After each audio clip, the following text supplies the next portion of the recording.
Trump supporter attacks BBC cameraman at El Paso rally. Video.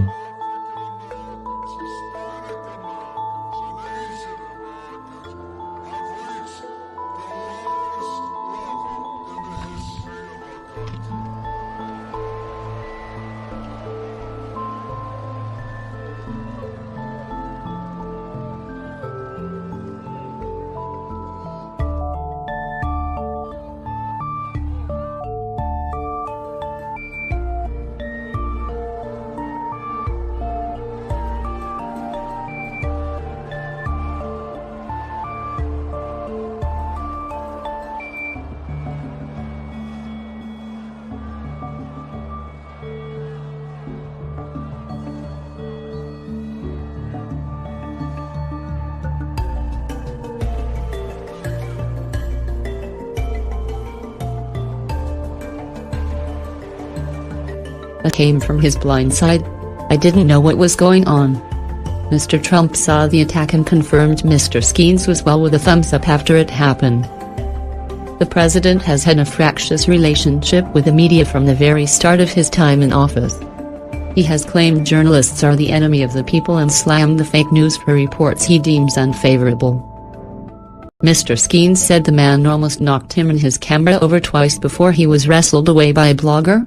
President Trump checked they were well with a thumbs up, and continued his speech after Mr. Skeens returned the gesture. BBC Washington producer Eleanor Montague and Washington correspondent Gary O'Donoghue were sitting in front of the camera. Ms. Montague said the protester had attacked other news crews but Mr. Skeens got the brunt of it. A campaign official for Mr. Trump afterwards suggested the attacker was drunk. The president went to El Paso, on the U.S. border with Mexico, to campaign for a border wall, a divisive issue which caused the longest government shutdown in U.S. history. Ms. Montague said the president had spoken of fake news and how the media misrepresented him in the run-up to the assault. Speaking to BBC Radio 4's Today program, Mr. O'Donoghue said it was an incredibly violent attack. This is a constant feature of these rallies, a goading of the crowds against the media, Mr. O'Donoghue said, who added that he had been spat at before.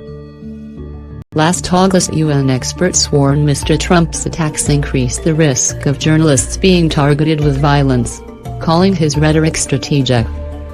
New York Times publisher A.G. Sulzberger has urged the president to stop his media assaults.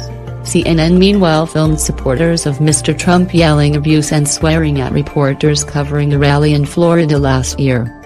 Former White House Communications Director Anthony Scaramucci condemned Trump's supporters at the Florida rally on Twitter, saying the behavior was not who we are.